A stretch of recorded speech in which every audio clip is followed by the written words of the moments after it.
Wow, what a game this was for the Bulls. I don't even mean just for the Bulls. Like, this was probably the most entertaining back and forth game we have seen so far this season from the Chicago Bulls. And you know what? In my opinion, this was the most effort we have seen on the court by this team for the whole 48 minutes. We've seen some great quarters for the Bulls where they're locked in, focused, hungry on defense, but generally speaking, not for the whole game. In this one, they truly were. This was also by far and away the best defensive effort I have seen from the Bulls, especially going up against one of the better teams in the league, and doing so going up against the best player in the NBA, who absolutely has crushed the Bulls in the past, especially last season. Seriously though, this Bulls team, man, I cannot figure them out.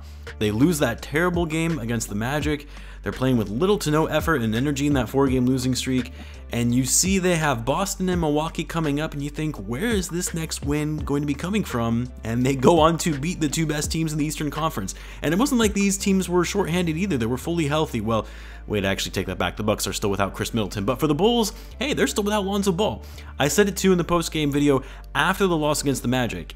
If there was one good thing to take away from that game, and there wasn't much, was that this could be the gut punch loss that lights a fire under the team that turns their season around. Not saying these two wins is the defining moment of their season. They're still 8-10 and 11th in the East, but taking out the best teams in the Eastern Conference, something the Bulls really struggled to do last season in beating the league's elite teams. That's a huge confidence booster and momentum shifter for this club before heading out on their long road trip out west.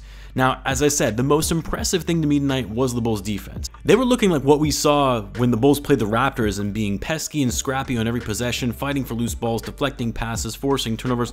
The Bucks had 19 turnovers in total. It's not often you force the Bucks to commit that many turnovers. Jrue Holiday and Giannis combined for 15 of those 19 turnovers alone, and it's because the Bulls actually had a game plan. Do anything and everything in your power to try and stop Giannis, because you're never really going to be able to fully stop him. Like, the guy still put up 36 points, 11 rebounds, and 7 assists, but the Bulls made him work for it. They made him earn it by trapping him in the post, shutting him down with double teams to force outside passes, which led to quite a few turnovers. Give Billy Donovan credit for this one. He came in with a game plan. The Bulls were clearly on their scouting report, and they stuck to it throughout the game. You know what also helps? The Bulls actually shooting the 3-ball well again, going 18 for 42 tonight at 43% from 3, and you got to give the two guys credit who came through in the clutch in this one and hit 3 big threes, 2 of which from Coby White, and then the dagger by Nikola Vucevic. Vuce was clanking threes all night. He was 1 for 6 going into the 4th quarter, I believe, but when it came down in the clutch, Vuce was lights out, finishing the game 4 for 10 from behind the arc. He was also plus 13 on the night. And then for Coby, you know, I've been ragging on Coby for most of the season whenever he is in the game, but you have to give him his due in this one for hitting those huge threes. The first one to tie the game, I believe it was, and then the second to put them in the lead. Granted, this still doesn't take away from what I've said about Coby in the past about how inconsistent he is as a player. I need to see him do stuff like this on a nightly basis where he is that guy off the bench that can be relied upon in every game. It's funny because right before Coby hit that first clutch 3 and he was driving into the lane doing this weird slow Euro step and then kicked out the pass to the perimeter, I was saying out loud to myself, why the hell is Coby closing out this game?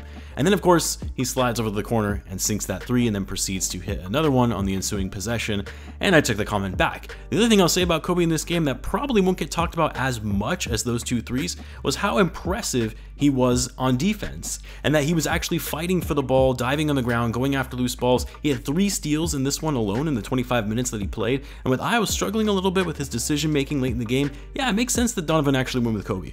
Coby finished the game with 14 points, shooting 5 for 10, 4 for 7 from 3, and was a plus 7 on the night.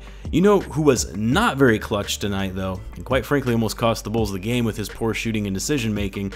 I hate to say it, but that was Zach Lavine. I mean, look, it's hard to defend Zach when we have seen this time and time again, trying to play hero ball, trying to get that big shot down the stretch. And Lavine, I think he missed, what, like 3 threes with less than 3 minutes to go. That was right before Coby sank the 2 that he had.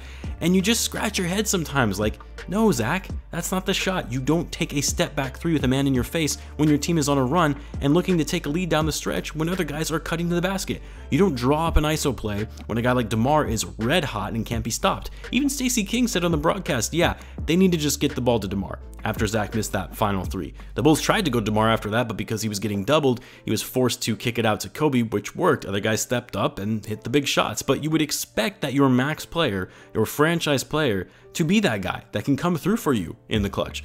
And he just hasn't been there more often than not this season. He was big in that game against the Nets, but outside of that, that's really it.